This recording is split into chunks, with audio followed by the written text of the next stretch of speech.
नमः पार्वती पतये हर हर महादेव।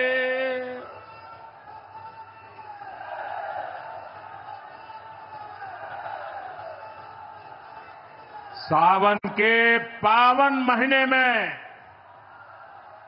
आज हमके काशी के हमरे परिवार के लोगन से मिले का अवसर मिलल है। हम काशी के हर परिवारजन के प्रणाम करत है। यूपी के मुख्यमंत्री योगी आदित्यनाथ जी, डिप्टी सीएम केशव प्रसाद मौर्य जी, ब्रजेश पाठक जी, पटना से हमारे साथ जुड़े कृषि मंत्री शिवराज सिंह चौहान जी, देश के अलग अलग हिस्सों में जुड़े हुए सभी आदरणीय मुख्यमंत्रीगण, गवर्नर श्री, मंत्रीगण, यूपी सरकार के मंत्रीगण, यूपी भाजपा अध्यक्ष भूपेंद्र सिंह चौधरी जी, सभी विधायक एवं जनप्रतिनिधिगण और मेरे प्यारे किसान भाई और बहनों, और विशेष रूप से काशी के मेरे मालिक जनता जनार्दन,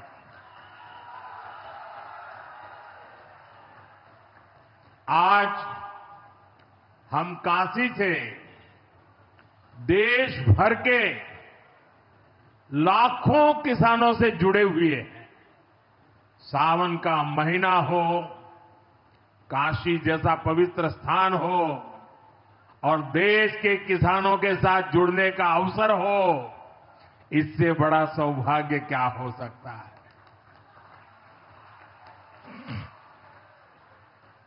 आज मैं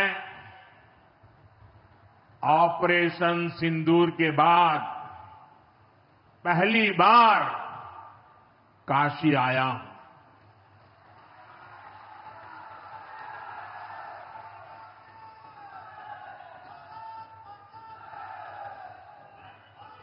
जब 22 अप्रैल को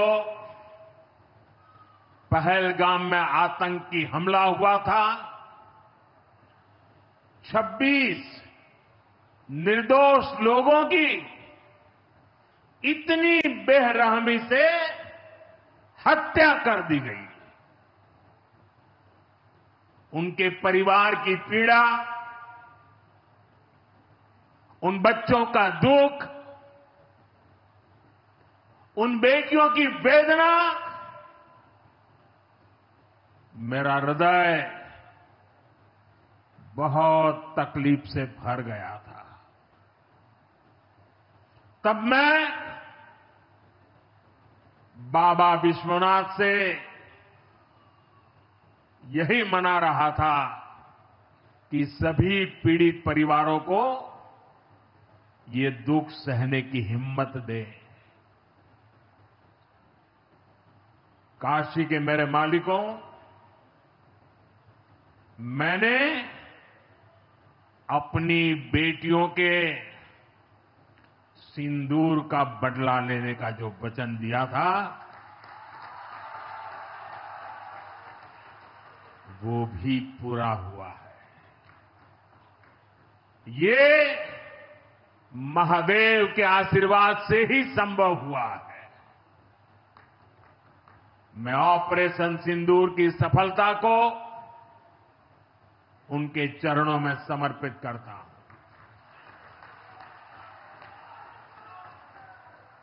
साथियों,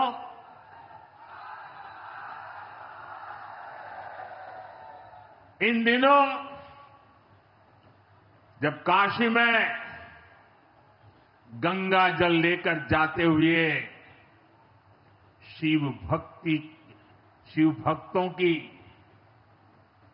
तस्वीरें जब देखने का अवसर मिल रहा है, दिव्य तस्वीरें, और खासकर सावन के पहले सोमवार को जब हमारे यादव बंधु बाबा का जलाभिषेक करने निकलते थे, गौरी केदारेश्वर से कंधे पर गंगा जल लेकर यादव बंधुओं का समूह, कितना मनोरम दृश्य होता है।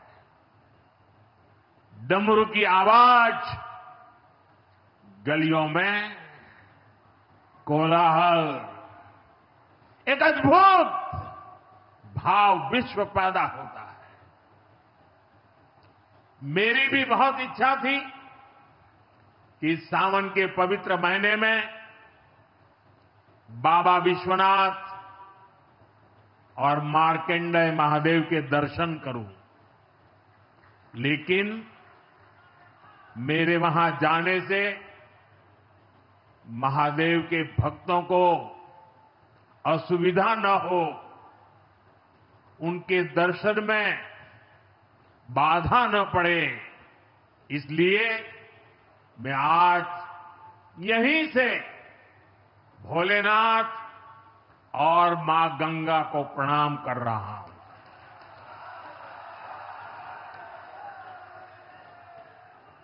हम सेवापुरी के ई मंच से बाबा काशी विश्वनाथ के प्रणाम करत है। नमः पार्वती पते हर हर महादेव।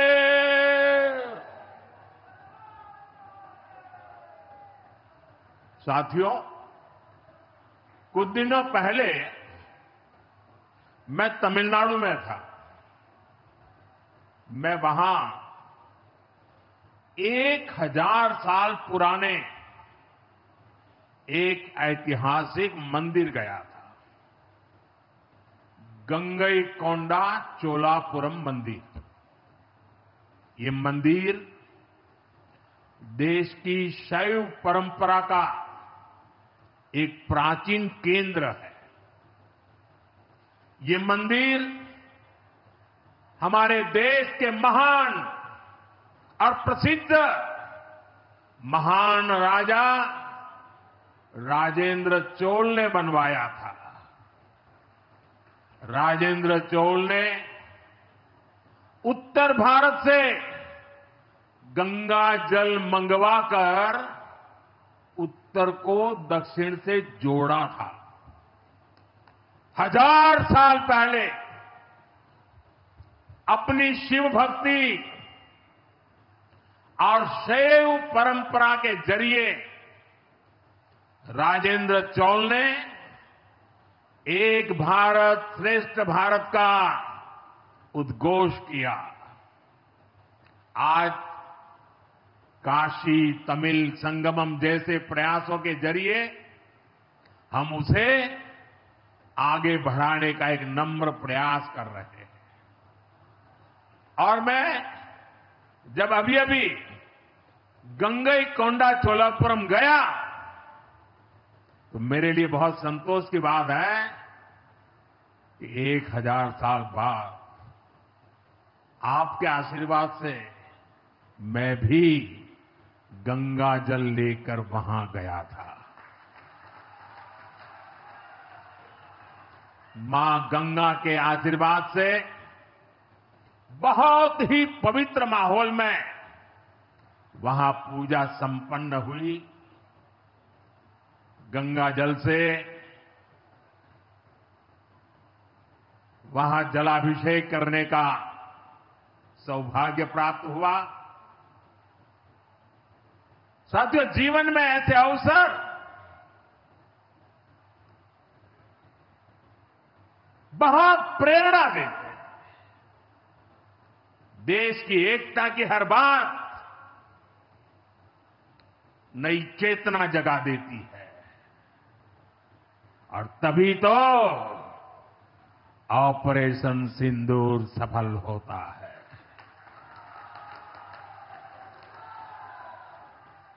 एक 140 करोड़ देशवासियों की एकता ऑपरेशन सिंदूर की ताकत बन जाती है। साथियों, ऑपरेशन सिंदूर जवानों के पराक्रम का वो पल, और आज किसानों को प्रणाम करने का अवसर। आज यहां एक विराट किसान उत्सव का आयोजन हो रहा है। देश के 10 करोड़ किसान भाइयों बहनों के खातों में 21,000 करोड़ रुपए पीएम किसान सम्मान निधि के रूप में भेजे गए हैं। और जब काशी से धन जाता है ना, वो तो अपने आप प्रसाद बन जाता है।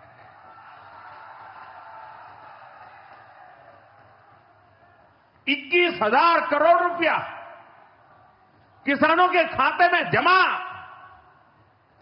साथियों, आज यहां भी 2,000 करोड़ रुपए से ज्यादा की विकास परियोजनाओं का लोकार्पण और शिलान्यास भी हुआ है। बाबा के आशीर्वाद से काशी में विकास की अविरल धारा मां गंगा के साथ साथ आगे बढ़ रही है। मैं आप सभी को, देश के किसानों को बहुत बहुत बधाई देता हूं। अभी कुछ ही दिन पहले काशी में सांसद टूरिस्ट गाइड प्रतियोगिता भी आयोजित की गई थी। यानी स्पर्धा के द्वारा स्किल डेवलपमेंट, स्वयं प्रयास से स्किल डेवलपमेंट, उसके अनेक प्रयोग आज काशी की भूमि में हो रहे हैं।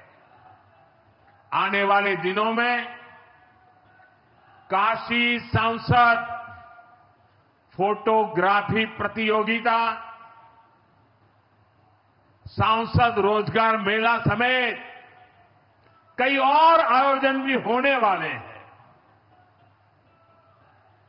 मैं यहां सरकार के सभी मुलाजिमों को, सरकार के सभी अधिकारियों को भी सार्वजनिक रूप से बहुत बहुत बधाई देता हूं, ताकि वे जनभागीदारी से युवा पीढ़ी को जोड़ करके ऐसे अद्भुत कार्यक्रमों की रचना करते हैं और सफलतापूर्वक उसको आगे बढ़ाते हैं। इस काम में जुड़े हुए सभी अधिकारी भी बहुत बहुत बधाई के पात्र हैं। जो ये प्रतियोगिता में हिस्सा ले रहे हैं, उनको भी मेरी बहुत बहुत शुभकामनाएं हैं। साथियों, हमारी सरकार निरंतर किसानों की खुशहाली के लिए काम कर रही है। पहले की सरकारों में किसानों के नाम पर हुई एक घोषणा भी पूरी होना मुश्किल होता था, लेकिन भाजपा सरकार जो कहती है वो करके दिखाती है। आज पीएम किसान सम्मान निधि सरकार के पक्के इरादों का उदाहरण बन चुकी है।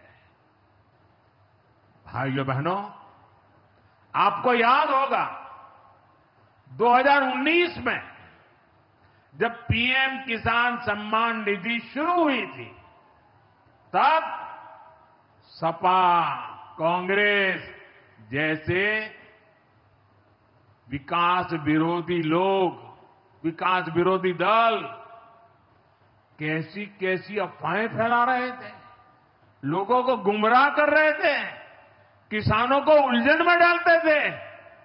कोई कहता था मोदी भले योजना लाया, लेकिन 2019 का चुनाव जाएगा ये सब बंद हो जाएगा। इतना ही नहीं, मोदी ने जो पैसा अभी जमा किया है ना, वो भी वापस निकाल देगा। कैसा झूठ बोलते हैं। और यही देश का दुर्भाग्य है कि निराशा की गर्त में डूबा हुआ विरोधी मानसिकता वाले लोग ऐसी ही झूठी सच्चाई को लेकर के जी रहे हैं। ये सिर्फ किसानों से, देश के लोगों से झूठ बोल सकते हैं। आप मुझे बताइए, क्या इतने वर्षों में कभी एक भी किस्त बंद हुई क्या?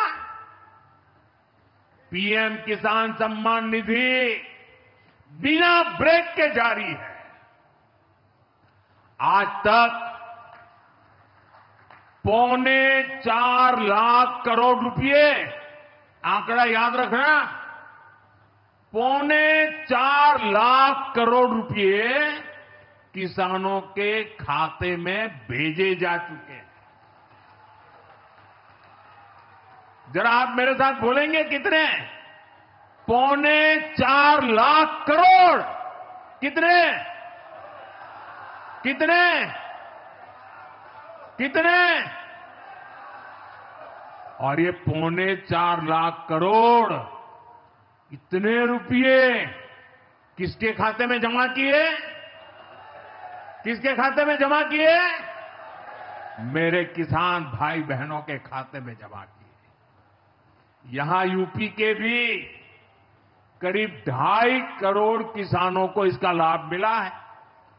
यूपी में किसानों को इस योजना के 90,000 करोड़ रुपए से ज्यादा भेजे गए हैं।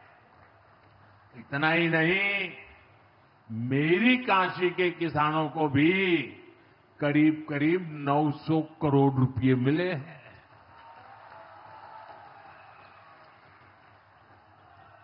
आपने ऐसा सांसद चुना कि आपके खाते में 900 करोड़ रुपया आया है। और इससे बड़ी बात, बिना किसी कट कमीशन के, कोई बिचौलिया नहीं, कोई कट नहीं, कोई कमीशन नहीं, कोई पैसे की हेरा फेरी नहीं, सीधे ये पैसे किसानों के खाते में पहुंचे हैं। और मोदी ने ये परमानेंट व्यवस्था बना दी है। ना लीकेज होगी, न गरीब का हक छीना जाएगा। साथियों, मोदी के विकास का मंत्र है, जो जितना पिछड़ा उसे उतनी ज्यादा प्राथमिकता। जो जितना पिछड़ा उसे ज्यादा प्राथमिकता। इस महीने केंद्र सरकार ने एक और बड़ी योजना को मंजूरी दी है। इसका नाम है प्रधानमंत्री धन धान्य कृषि योजना। इस योजना पर 24,000 करोड़ रुपए किसानों के कल्याण के लिए, कृषि व्यवस्था के लिए, कृषि विकास के लिए 24,000 करोड़ रुपए खर्च किए जाएंगे। देश के ऐसे जिले जो पिछली सरकारों की गलत नीतियों के कारण विकास की राह में पिछड़ गए, पिछड़े रह गए, जो कृषि उत्पादन भी कम हो रहा है, जहां किसानों की आमदनी भी कम है, अरे कोई पूछने वाला नहीं था, उन जिलों पर प्रधानमंत्री धन धान्य कृषि योजना का फोकस होगा। इससे यूपी के भी लाखों किसानों को फायदा होगा। साथियों, किसानों के जीवन में बदलाव के लिए, उनकी आय बढ़ाने के लिए, खेती पर होने वाला खर्च कम करने के लिए एनडीए सरकार पूरी शक्ति से काम कर रही है, पूरी ताकत लगा रही है। हम बीज से बाजार तक किसानों के साथ खड़े हैं। खेतों तक पानी पहुंचे, इसके लिए देश में लाखों करोड़ रुपए की सिंचाई योजना चलाई जा रही है। साथियों, किसानों के सामने एक बड़ी चुनौती मौसम की होती रही है। कभी ज्यादा बारिश हो गई, कभी ओला गिर गया, पाला पड़ गया। किसानों को इससे सुरक्षा देने के लिए पीएम फसल बीमा योजना शुरू हुई। इस योजना के तहत, यह आंकड़ा भी याद रखिए, इस बीमा योजना के तहत अब तक 2.25 लाख करोड़ रुपए, 2.25 लाख करोड़ रुपए से ज्यादा का क्लेम किसानों को दिया जा चुका है। बीमा के माध्यम से 2.25 लाख करोड़ रुपया। कितना बताएंगे? कितना? 2.25 लाख करोड़ रुपया। साथियों, हमारी सरकार यह भी सुनिश्चित कर रही है कि आपको आपकी फसल की सही कीमत मिले। इसके लिए फसलों की एमएसपी में रिकॉर्ड वृद्धि हुई है। धान और गेहूं जैसी प्रमुख फसलों की एमएसपी भी बढ़ाई गई है। आपकी उपज सुरक्षित रहे, इसलिए सरकार देश में हजारों नए गोदाम भी बनवा रही है। भाइयों बहनों, हमारा जोर कृषि अर्थव्यवस्था में महिलाओं की भागीदारी बढ़ाने पर भी है। हम लखपति दीदी अभियान चला रहे हैं। हमारा लक्ष्य देश में 3 करोड़ लखपति दीदी बनाने का है। 3 करोड़ लखपति दीदी।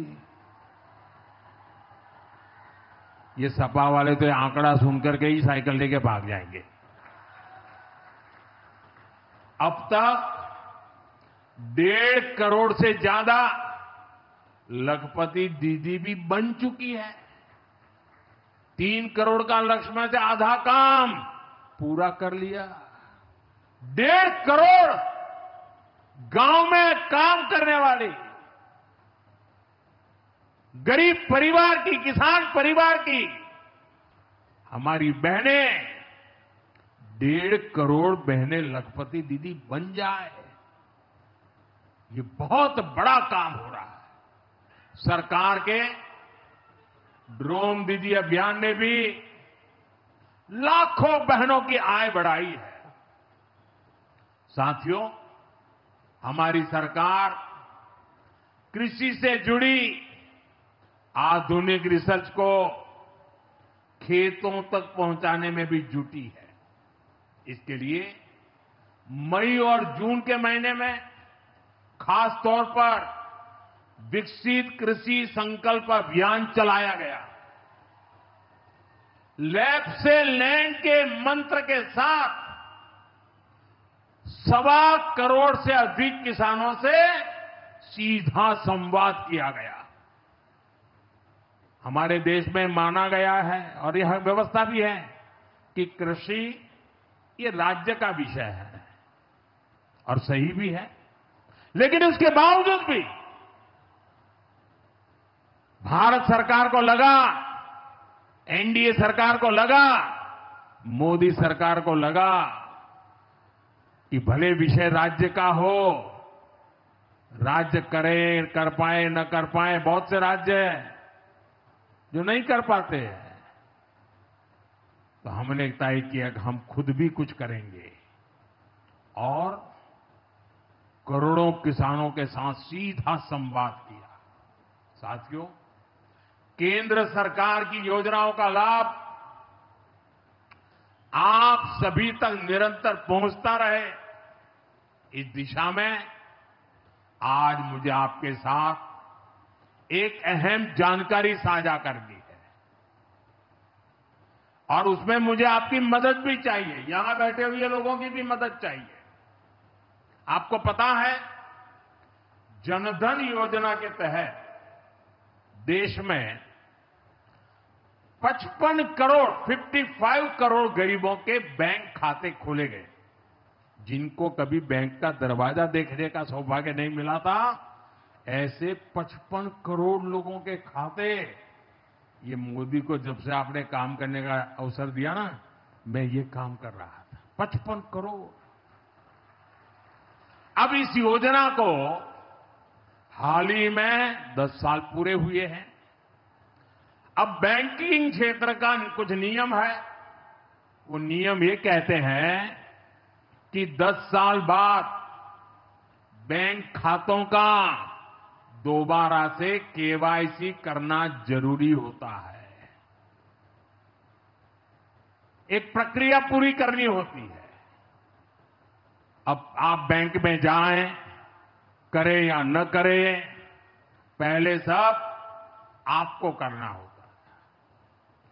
अब मैंने थोड़ा आपका भार कम करने का बीड़ा उठाया है, तो मैंने बैंक वालों से कहा कि लोग आए, केवाईसी करें, अच्छी बात है। हमें नागरिकों को हमेशा जागृत रखना चाहिए, लेकिन हम क्या एक अभियान चला सकते हैं? मैं आज रिजर्व बैंक का, हमारे देश की सभी बैंकों का, बैंक के सभी कर्ता धर्ताओं का हृदय से अभिनंदन करना चाहता हूं। आज उन्होंने एक ऐसा काम उठाया है जो हमें गर्व से भर देता है। बैंक के लोग इस 10 करोड़ लोगों को, अरे 10 साल के बाद ये 55 करोड़ लोग अपना फिर से रिव्यू करें, इसलिए केवाईसी जो करना है, इस काम को पूरा करने के लिए 1 जुलाई से देश भर में बहुत बड़ा अभियान चल रहा है। हमारे बैंक स्वयं हर ग्राम पंचायत तक पहुंच रहे हैं, वहां पर जाकर के मेला लगाते हैं। अब तक ऐसी करीब 1 लाख ग्राम पंचायत में बैंक अपने कैंप, अपना मेला लगा चुके हैं। लाखों लोगों ने दोबारा अपना केवाईसी भी करा लिया है और ये अभियान आगे भी चलने वाला है।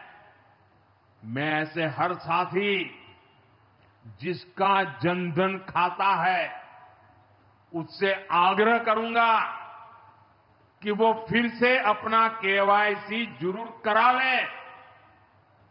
साथियों, ग्राम पंचायतों में बैंक जो स्पेशल कैंप लगा रहे हैं, अभी भी लाखों पंचायतों का काम जारी है।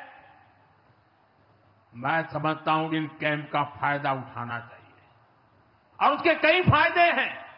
एक और फायदा भी है, इन कैंपों में प्रधानमंत्री सुरक्षा बीमा योजना, प्रधानमंत्री जीवन ज्योति बीमा योजना, अटल पेंशन योजना, ऐसी अनेक योजनाओं का रजिस्ट्रेशन भी हो रहा है। और ये बीमा तो ऐसा है कि एक चाय के खर्चे से भी कम खर्चा लग जाता है। ये योजनाएं आपकी बहुत मदद करती है। इसलिए बैंकों ने जो जितना बड़ा अभियान चलाया है, आप इसका बहुत फायदा लीजिए। पूरे देश के लोगों से मैं कहता हूं, आप इन कैंपों में जरूर जाइए।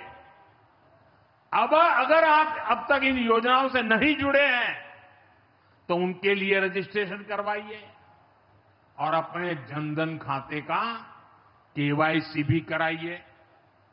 मैं भाजपा के और एनडीए के सभी प्रतिनिधियों से कहूंगा कि वो ज्यादा से ज्यादा लोगों को इस अभियान के प्रति जागरूक करें, बैंकों से बात करें कब कैंप कहां लगने वाला है, वो क्या मदद हम कर सकते हैं।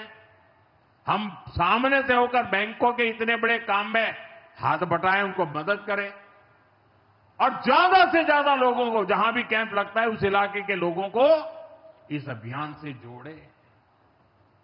साथियों, आज महादेव की नगरी में विकास और जन कल्याण के इतने काम हुए। शिव का अर्थ ही होता है, शिव का मतलब ही है कल्याण। लेकिन शिव का एक रूप और भी है, शिव का एक रूप तो कल्याण है, शिव का दूसरा रूप है रुद्र रूप। सामने जब आतंक और अन्याय होता है तब हमारे महादेव रुद्र रूप धारण करते हैं। ऑपरेशन सिंदूर के दौरान दुनिया ने भारत का यही रूप देखा है। भारत पर जो वार करेगा वो पाताल में भी नहीं बचेगा।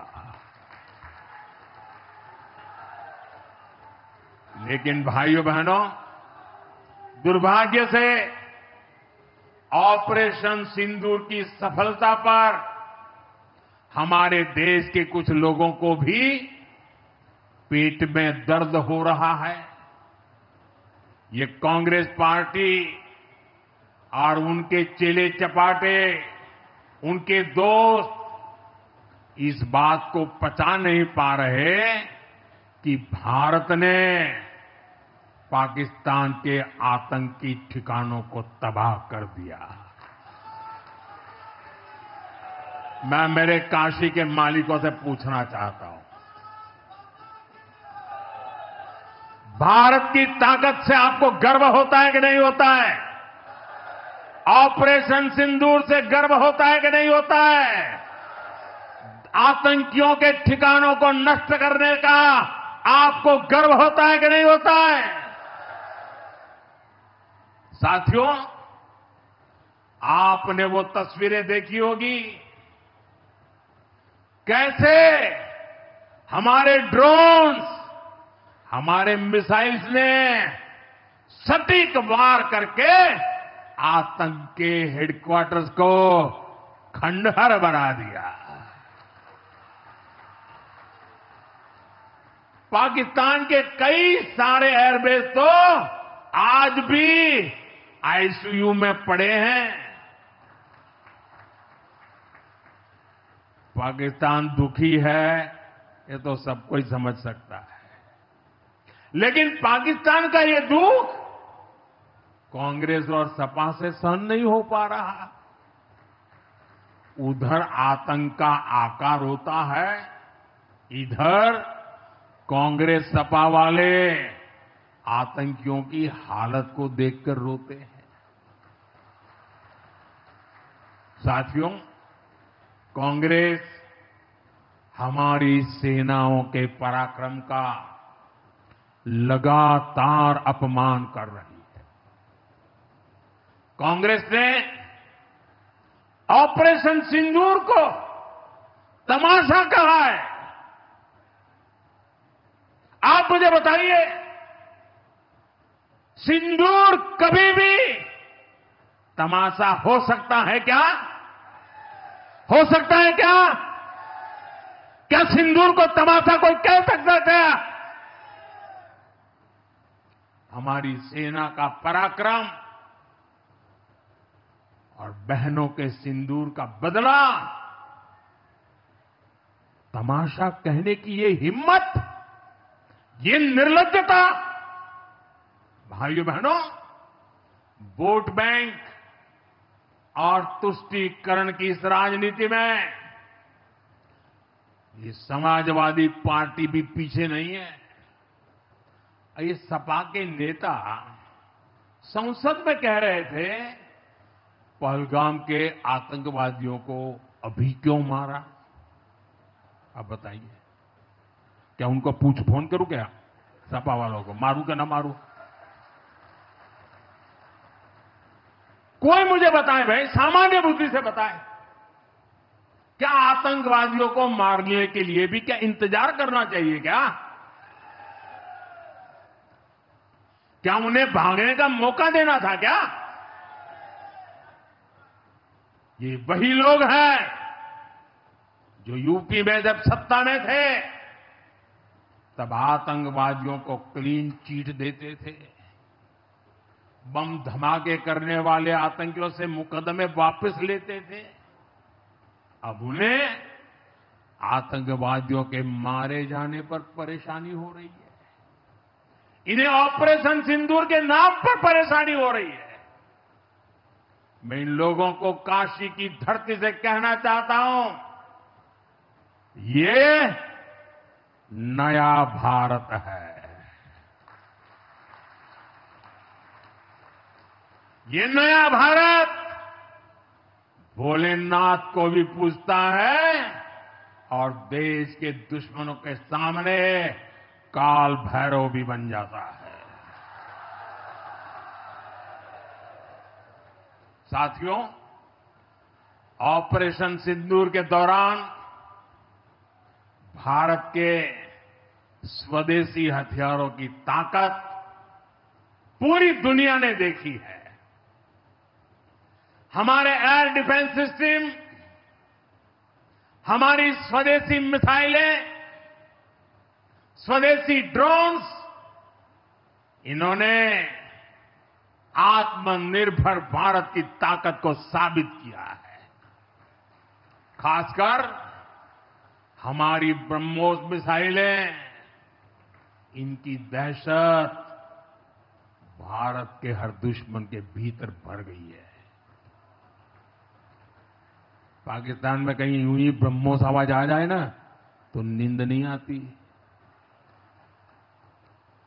मेरे प्यारे भाई बहनों, मैं यूपी का सांसद हूं। यूपी के सांसद के नाते मुझे खुशी है कि वो ब्रह्मोस मिसाइलें हमारे यूपी में भी बनेगी। लखनऊ में ब्रह्मोस मिसाइल की मैन्युफैक्चरिंग शुरू हो रही है।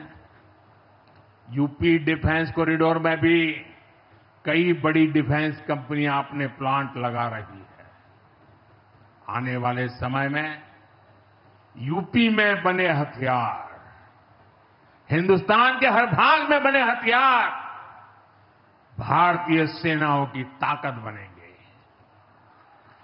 मुझे साथियों बताइए, जब ये आत्मनिर्भर सैन्य शक्ति की बात सुनते हैं, आपको गर्व होता है कि नहीं होता है?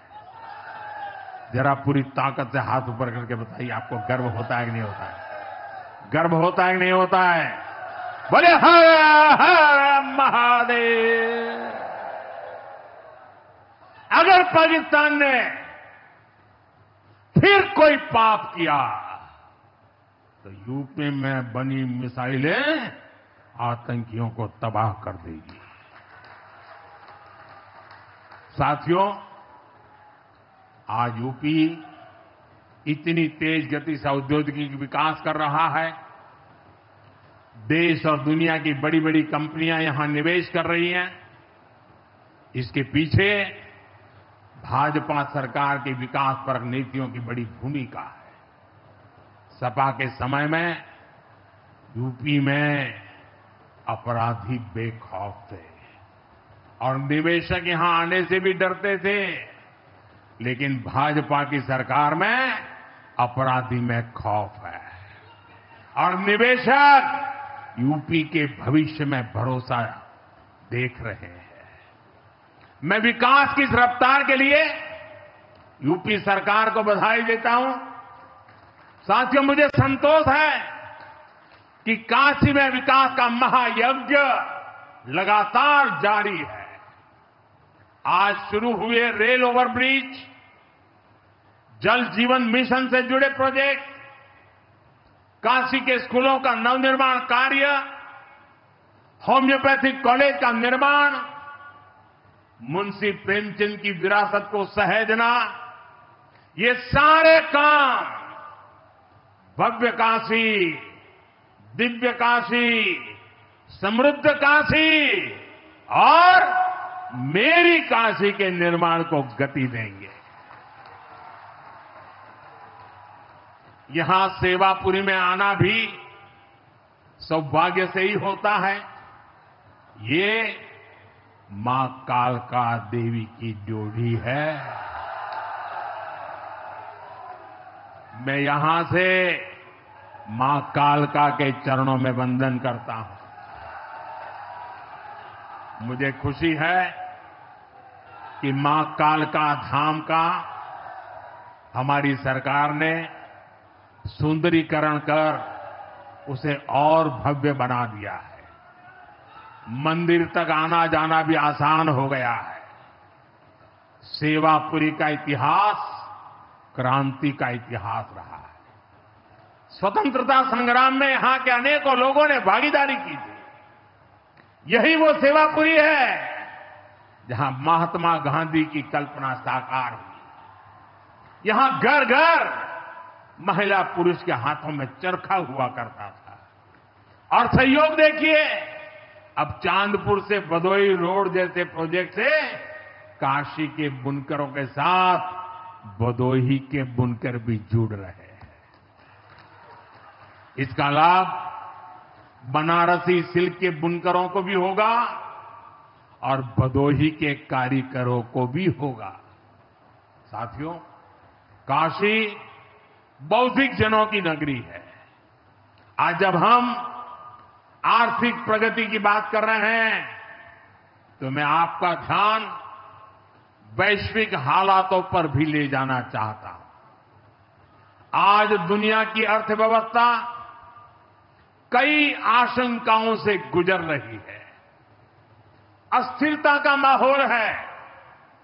ऐसे में दुनिया के देश अपने अपने हितों पर फोकस कर रहे हैं। अपने अपने देश के हितों पर ध्यान केंद्रित कर रहे हैं। भारत भी दुनिया की तीसरी सबसे बड़ी अर्थव्यवस्था बनने जा रहा है। इसलिए भारत को भी अपने आर्थिक हितों को लेकर सजग रहना ही है। हमारे किसान, हमारे लघु उद्योग, हमारे नौजवानों के रोजगार, इनका हित हमारे लिए सर्वोपरि है। सरकार इस दिशा में हर प्रयास कर रही है, लेकिन देश के नागरिक के रूप में भी हमारे कुछ दायित्व है। और ये बात सिर्फ मोदी नहीं, हिंदुस्तान के हर व्यक्ति ने दिन में हर पल बोलते रहना चाहिए, दूसरे को कहते रहना चाहिए। जो देश का भला चाहते हैं, जो देश को तीसरे नंबर की इकोनॉमी बनाना चाहते हैं, ऐसा कोई भी राजनीतिक दल हो, कोई भी राजनेता हो, उसने अपने संकोच को छोड़ करके देश हित में हर पल, हर बार, हर जगह देशवासियों के अंदर एक भाव जगाना होगा, और वो है हम स्वदेशी का संकल्प लें। अब हम कौन सी चीजों को खरीदेंगे, कौन से तराजू से तोलेंगे? मेरे भाइयों बहनों, मेरे देशवासियों, अब हम कुछ भी खरीदें तो एक ही तराजू होना चाहिए। हम उन चीजों को खरीदेंगे जिसे बनाने में किसी न किसी भारतीय का पसीना बहा है। और जो चीज भारत के लोगों द्वारा बनी है, भारत के लोगों के कौशल्य से बनी है, भारत के लोगों के पसीने से बनी है, हमारे लिए बहुत स्वदेशी है। हमें वोकल फॉर लोकल मंत्र को अपनाना होगा। हम संकल्प लें कि हम मेक इन इंडिया प्रोडक्ट्स को ही बढ़ावा देंगे। हमारे घर में जो कुछ भी नया सामान आएगा, मैं नए सामान की बात कर रहा हूं, हमारे घर में जो भी नया सामान आएगा वो स्वदेशी ही होगा। ये जिम्मेदारी हर देशवासी को लेनी होगी। और मैं आज मेरे व्यापार जगत के भाई बहनों से विशेष आग्रह करना चाहता हूं। मैं मेरे दुकानदार भाई बहनों से आग्रह करना चाहता हूं, जब दुनिया इस प्रकार से अस्थिरता के माहौल से गुजर रही है, तब हम भी, चाहे व्यापार हो, छोटी दुकान हो, कारोबार करते हो, अब हम हमारे यहां से सिर्फ और सिर्फ स्वदेशी माल ही बेचेंगे। साथियों, ये स्वदेशी माल बेचने का संकल्प भी देश की सच्ची सेवा होगा। आने वाले महीने त्योहारों के महीने हैं, दिवाली आएगी, बाद में शादियों के तो समय आएगा। हर पल अब स्वदेशी ही खरीदेंगे। मैंने जब देशवासियों को कहा था मेड इन इंडिया, अब विदेशों में जाकर के शादियां कर करके देश का धन मत लुटाओ। और मुझे खुशी है, कई नौजवान मुझे चिट्ठी लिखते थे कि हमारा परिवार तो विदेश में शादी करना तय किया था, लेकिन आपकी बात सुन करके अब हमने वहां का सारा कैंसिल कर दिया, थोड़ा खर्चा भी हो गया, लेकिन अब हम भारत में ही शादी करेंगे। हमारे यहां भी बहुत अच्छे स्थान है जहां शादी ब्याह हो सकता है। हर बात में स्वदेशी का भाव आने वाले दिनों में हमारा भविष्य तय करने वाला है दोस्तों। और ये महात्मा गांधी को भी बड़ी श्रद्धांजलि होगी। साथियों, सबके प्रयास से ही विकसित भारत का सपना पूरा होगा। एक बार फिर आपको आज के विकास कार्यों की बहुत बहुत बधाई देता हूं।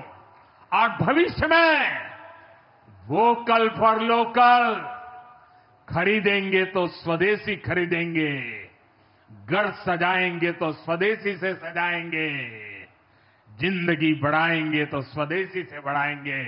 इस मंत्र को लेकर के चल पड़े। बहुत बहुत धन्यवाद। मेरे साथ बोले हर हर महादेव।